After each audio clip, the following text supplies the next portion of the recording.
दंडवत प्रणाम सुप्रभात सकलके जानाई आमार बुक भरा भालोबासा। प्रत्येक दिने न्याय आजও আপনাদের কাছে চলে এলাম ভগবত দর্শন নিয়ে। তার আগে আমরা দর্শন করে নিই গুরু দর্শন বা বৈষ্ণব দর্শন।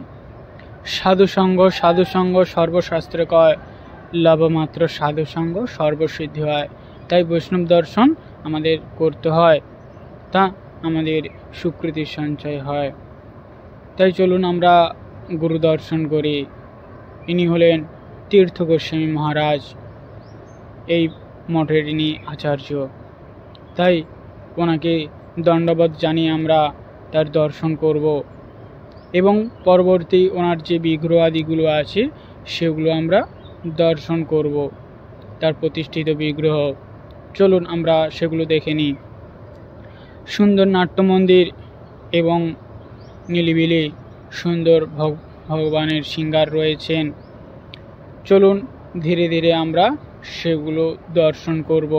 প্রথমে রয়েছেন জগন্নাথ, তারপরে রাধাকৃষ্ণ মহাপ্রভু, তারপরে নৃসিংহদেব রয়েছে।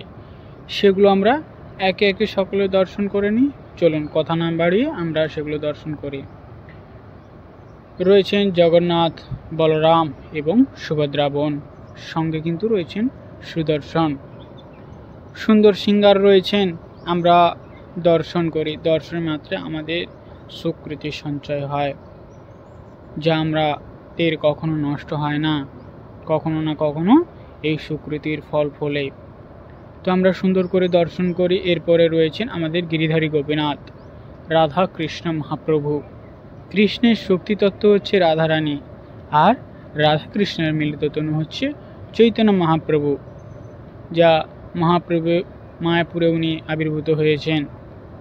এবং রয়েছেন গৌর নিতাই, আর রয়েছেন আমাদের গুরুবর্গরা। সে গুরুবর্গরা আমাদের সেগুলো দর্শন করে নিই। গুরুবর্গরা রয়েছে, গোপাল রয়েছে, সুন্দর সুন্দর সিঙ্গার রয়েছেন, আমরা প্রতিনিয়ত আমরা দর্শন করি। এরপরে রয়েছে আমাদের নৃসিংহদেব। চলুন আমরা নৃসিংহদেবের দর্শন করে নিই। নৃসিংহদেব রয়েছেন এবং সঙ্গে রয়েছেন ভক্ত প্রহ্লাদ, যাকে তিনি প্রতিনিয়ত রক্ষা করে গেছেন। এবং রয়েছেন গোপাল, আর রয়েছেন তুলসী মহারানী, যা বিনা কখনো ভগবানের ভোগ হয় না। কৃষ্ণ প্রিয়সী তুলসী। তাই সকলে আমরা বলি হরে কৃষ্ণ, রাধে রাধে। আর যদি ভিডিও ভালো লাগে ফলো এবং শেয়ার করে দেবেন। হরে কৃষ্ণ।